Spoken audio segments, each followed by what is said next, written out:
नमस्कार, मैं विक्रांत मिश्रा।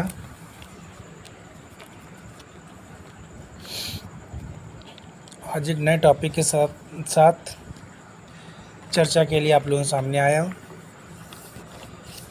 हमारा आज का टॉपिक प्लाज्मा झिल्ली तथा उसके कार्य, जिस पर हम सब विस्तृत रूप से चर्चा करेंगे और जानेंगे प्लाज्मा झिल्ली क्या होती है तथा क्या इसके कार्य होते हैं। माता बीणा वादनी की कृपा आप सभी पर बनी रहे। आपकी सफलता ही हमारा उद्देश्य है।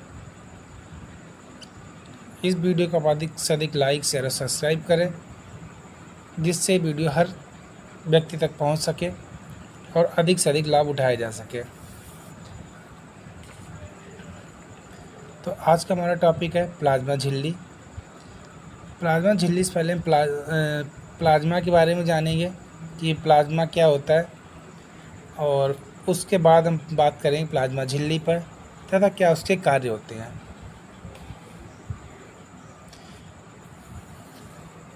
तो इसी के साथ हम आरंभ करते हैं। सबसे पहले हम जानना चाहें प्लाज्मा क्या है।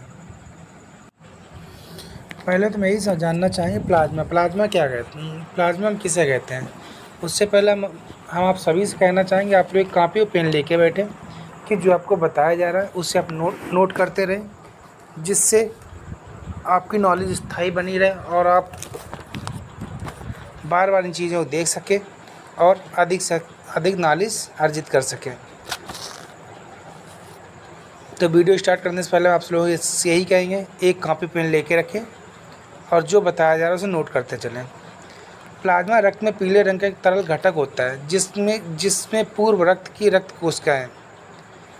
की कोशिकाएँ पूर्ण रूप से सामान्य रूप से निलंबित, या हम ये कह सकते पृथक रहती हैं, अर्थात यानी रक्त कोशिकाएँ होती अलग रहती हैं।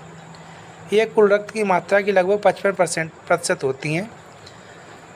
इनमें अधिकांश मात्रा जल की होती है, जो लगभग 90 से 92% तक होती है। उसके बाद हम ये कह सकते हैं एक आयतन पर निर्धारित करती है। जो झिल्ली का आयतन होगा उसके आधार पर उसमें जल की मात्रा निर्धारित रहती है। जो प्रोटीन, शर्करा, थक्का जमाने वाले कारक जैसे फारिनोजन, आयुविक, ग्लोरोमिन आदि होते हैं। इनमें खनिज आयन, हार्मोन्स, कार्बन डाइऑक्साइड जो उत्सर्जित पदार्थों के निष्कासन में महत्वपूर्ण भूमिका का निर्वहन करते हैं, मुख्य रूप से घुले रहते हैं। कहने का तात्पर्य इसमें जो हमारे खनिज आयन, हार्मोन्स और कार्बन डाइऑक्साइड्स होते हैं, इनका मुख्य वर्ग होता है जो हमारे उत्सर्जित पदार्थ होते हैं। उत्सर्जित पदार्थों से तात्पर्य जो पदार्थ हमारे शरीर से बाहर निकलते हैं, या जिन पदार्थों हमारे शरीर से निष्कासन किया जाता है, उनमें इनकी महत्वपूर्ण भूमिका होती है तथा ये हमारे प्लाज्मा में घुले रहते हैं। तथा प्लाज्मा में सभी रक्त कोशिकाएं, जैसे आपको पहले ही बताया जा चुका है, जो ब्लड सेल्स हमारी होती हैं, 3 टाइप्स की बताई गई थी। ब्लड सेल्स आपको 3 प्रकार की बताई गई थी। RBC, erythrocytes, WBC, leukocyte. RBC जिसे हम रेड ब्लड सेल्स अर्थात लाल रक्त कणिकाएँ, erythrocytes, WBC white blood cells यानी सफ़ेद रक्त कणिकाएँ, ल्यूकोसाइट्स। तीसरी होती प्लेटलेट्स, जिसे हम थ्रोम्बोसाइट्स के नाम से जानते हैं।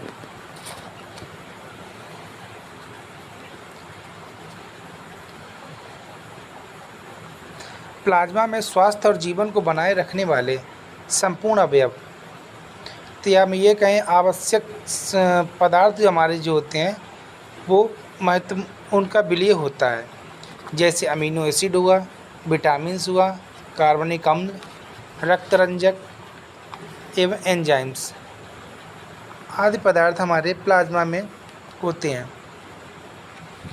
अंतःस्रावी तंत्र द्वारा प्लाज्मा में इंसुलिन, कार्टिकोस्टेरॉइड्स और थॉक्सिन जैसे हार्मोन स्रावित होते रहते हैं।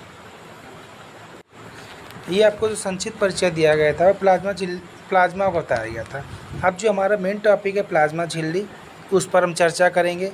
प्लाज्मा झिल्ली जीवों द्वारा पर्यावरणीय घटकों से हमारा तात्पर्य पर्यावरण में पाए जाने वाले तत्व जैसे जल है, मिट्टी है, वायु है से पदार्थों का आदान प्रदान कोशिका की बाहरी झिल्ली द्वारा होता है, जिसे हम प्लाज्मा झिल्ली के नाम से जानते हैं। प्लाज्मा झिल्ली ही कोशिका के जीव द्रव्य को बाहरी पर्यावरण से अलग करती है। प्लाज्मा झिल्ली जो हमारी होती है एक पारगम्य झिल्ली होती है, जिससे हर प्रकार के पदार्थों का आदान प्रदान नहीं कर सकते हैं। सभी पदार्थ हमारी बॉडी के अंदर प्रवेश नहीं कर सकते हैं। या हम ये कह सकते हैं ये एक झिल्ली टाइप की होती है। जैसे फॉर एग्जांपल हम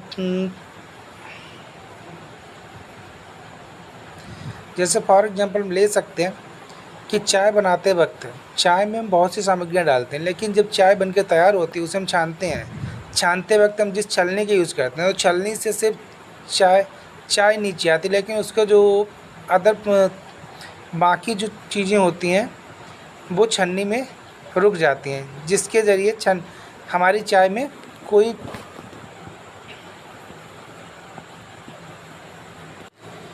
जिससे चाय में कोई ऐसी चीज़ नहीं पहुंचती जो हमारे लिए नुकसानदायक हो।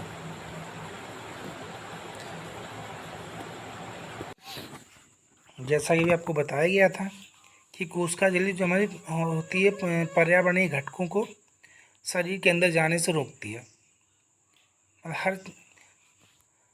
तो हम देखेंगे प्लाज्मा झिल्ली या कोशिका झिल्ली एक चयनित पारगम्य जैविक झिल्ली होती है, जिसमें से कुछ निश्चित पदार्थ ही आर पार जा सकते हैं। जैसे अभी हमने आपको बताया था, चाय की छन्नी से हम चाय को छानते हैं तो उससे से चाय की जो द्रव्य चीज़ें होती है जो द्रव्य होता है वही नीचे जाता है, लेकिन बाकी पदार्थ ऊपर रुक जाते हैं, निश्चित आर पार जा सकते हैं। यह कोशिका की आंतरिक एवं बाहरी सतह के बीच का अवरोध होता है। अवरोध का कार्य करती है। इसे प्लाज्मा झिल्ली या प्लाज्मा लेम्बा के नाम से भी जाना जाता है। यह मुख्यतः प्रोटीन और लिपिड्स की बनी होती है। ये अणु कोशिका के सामान्य रूप से कार्य करने के लिए महत्वपूर्ण होते हैं, जैसे आयन चयन, चालन, कोशिका बंधन, कोशिका संकेत आदि। प्लाज्मा झिल्ली 3 परतों से मिलकर बनी होती है, जिसमें भीतरी एवं मध्य परत आपकी प्रोटीन्स की बनी होती है और बाहरी परत जो होती है वो फॉस्फोलिपिड्स की बनी हुई होती है।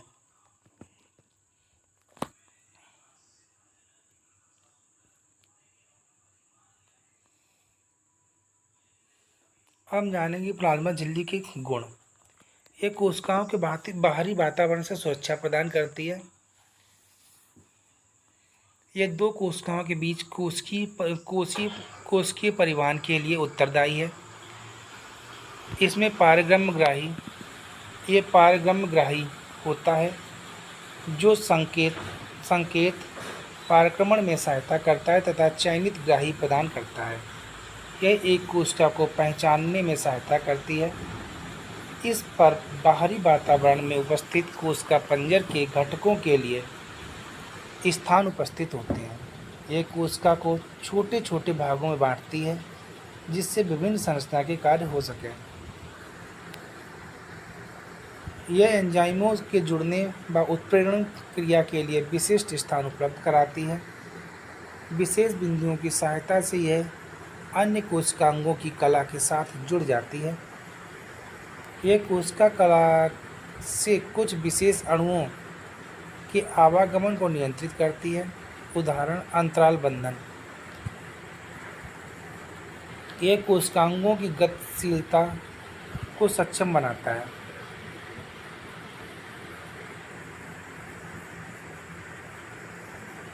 तब प्लाज्मा झिल्ली को समझाने के लिए कई मॉडल्स दिए गए हैं, जिसमें सबसे प्रसिद्ध मॉडल है द्रव्य मोज़ेक मॉडल। प्लाज्मा झिल्ली के मॉडल को समझाने के लिए सर्वप्रथम अर्नेस्ट ओबर्टन ने 1899 में प्लाज्मा झिल्ली की अवधारणा को प्रस्तुत किया था, जो लिपिड झिल्ली की प्रमुख कमजोरी पानी के लिए उच्च पारगम्य की व्याख्या करने में असफल रहे। इसके बाद नाथन सोहन 1904 में मोज़ेक मॉडल की प्रस्तावना रखी। तो प्लाज्मा झिल्ली के लिए जो मॉडल्स में बताए गए हैं, डेनियल डेविसन मॉडल, जिसे हम सैंडविक मॉडल के नाम से भी जानते हैं, द्विपरत प्रोटीन मॉडल जिसे रॉबर्टसन तथा डेनियल डेविसन ने प्रस्तुत किया था, और सैंडविक मॉडल के प्रतिपादक डेनियल डेविसन थे, तथा द्रव्य मोज़ेक मॉडल के प्रतिपादक एन सिंगर एवं निकोलसन थे। प्लाज्मा झिल्ली के मॉडलों को विस्तृत चर्चा हम अगली क्लास में करेंगे। तब तक के लिए नमस्कार, धन्यवाद। 1 मिनट क्लास ख़त्म करने से पहले हम जो हमारे दोनों मेन मॉडल्स हैं उन पर हम एक बार चर्चा करना चाहेंगे, उनमें क्या डिफरेंस है, और मॉडल से सविस्तार चर्चा हम अगली क्लास में करेंगे। जैसे द्रव्य मोज़ेक मॉडल और सैंडविक मॉडल, किसी पुस्तक में सैंडविक लिखा होता है, किसी में सैंडविच भी लिखा होता है।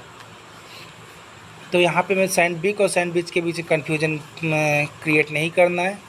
जो सैंडविच मॉडल था, ये डेविसन और डेनियल द्वारा 1935 में दिया गया था, और द्रव्य मोज़ेक मॉडल 1972 में जीएल निकोलसन तथा एसएल सिंगर के द्वारा दिया गया था। अब दोनों मॉडलों में जो समानताएं हैं, दोनों मॉडल्स प्रोटीन्स होने की व्याख्या करती हैं, तथा दोनों बताते हैं फॉस्फोलिपिड्स बाइलेयर्स इसमें पाई जाती है। अब जो दोनों मॉडल्स में डिफरेंस है, इन्हें हम देखते हैं। द्रव्य मोज़ेक मॉडल और सैंडविक मॉडल के बीच में महत्वपूर्ण हमारे अंतर है, उन्हें हम देखना चाहेंगे। द्रव्य मोज़ेक मॉडल के अनुसार कोशिका झिल्ली एक द्रव्य फॉस्फोलिपिड बाइलेयर है। कोशिका झिल्ली जो होती है बाइद्रव्य फॉस्फोलिपिड है, जिसमें प्रोटीन या तो आंशिक रूप से या फिर पूरी तरह एम्बेडेड होता है, यानी पूरी तरह से प्रेजेंट पाया जाता है, या फिर आंशिक रूप से होता है। जबकि सैंडविक मॉडल में कोशिका झिल्ली संरचना को 2 प्रोटीन परतों के बीच एक लिपिड परत के रूप में प्रस्तुत किया है। यानी सैंडविक मॉडल में क्या बताता है, 2 प्रोटीन परतों के बीच एक लिपिड परत पाई जाती है। फॉर एग्जांपल सब लेकर जैसे सैंडविक हम सभी ने खाई है, जैसे उसमें हम मानते हैं 2 ब्रेड्स, दोनों साइड एक ब्रेड लगाई जाती है, बीच में उसमें जो भी मटेरियल्स आलू है या अदर चीज़ों को भरते हैं। सेम उसी तरह इन्होंने प्लाज्मा झिल्ली के मॉडल की यहाँ पे परिकल्पना की है, कि उन्होंने दिखाया कि जो दोनों परतें हमारी होती हैं वो प्रोटीन्स की होती हैं, और बीच वाली परत जो होती है वो हमारी लिपिड की होती है।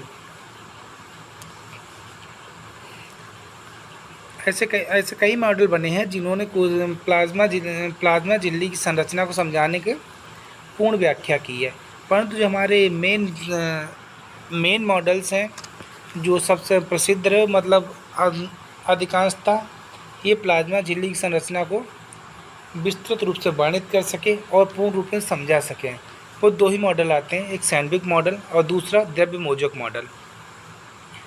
दोनों मॉडल्स के बीच में जो डिफरेंस होता है, द्रव्य मोज़ेक मॉडल यह व्याख्या करता है कि प्रोटीन ग्लाइकोप्रोटीन अणु फॉस्फोलिपिड के बाइलेयर्स के भीतर एम्बेडेड होते हैं। ये कोशिका झिल्ली का सबसे सटीक मॉडल है, तथा दूसरी ओर ये कहा जाता है कि फॉस्फोलिपिड्स बाइलेयर की 2 परतों के बीच फॉस्फोलिपिड्स बाइलेयर की दो परतों के बीच सैंडविच होता है। यह कोशिका झिल्ली की संरचना की व्याख्या करने वाला प्रथम मॉडल है। अर्थात द्रव्य मोज़ेक मॉडल में हमें ये बताया गया है कि प्रोटीन जो ग्लाइकोप्रोटीन अणु फॉस्फोलिपिड के बाइलेयर्स के भीतर एम्बेडेड होते हैं। ये कोशिका झिल्ली की व्याख्या करने वाला सबसे सटीक मॉडल है। वहीं दूसरी ओर सैंडविच मॉडल में जो बताया गया उसमें फॉस्फोलिपिड बाइलेयर्स की दो परतों के बीच सैंडविच होता है। यह कोशिका झिल्ली संरचना की व्याख्या करने वाला सबसे पहला मॉडल था। जैसे कि अभी आपको इस शुरुआत में बताया गया था।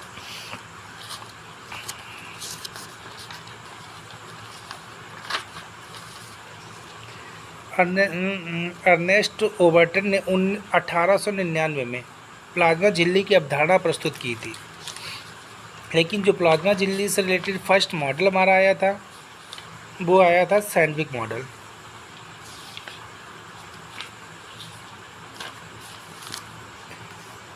जो 1935 में डेप्सन और डेनियल द्वारा लिया गया था और द्रव्य मोज़ेक मॉडल 1972 में जीएल निकोलसन तथा एसएल सिंगर के द्वारा दिया गया था।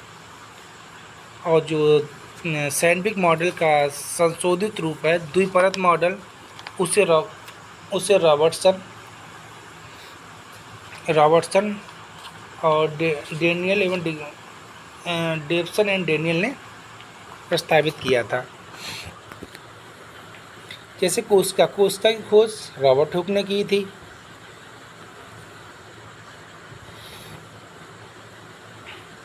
तो ये थे हमारे दोनों मॉडलों के बीच के अंतर और इनमें कुछ हमने समानताएं देखी। समानताएं फिर दोनों मॉडल में ये बताते हैं कि इनमें प्रोटीन्स की लेयर पाई जाती है तथा इनमें फॉस्फोलिपिड्स भी होता है।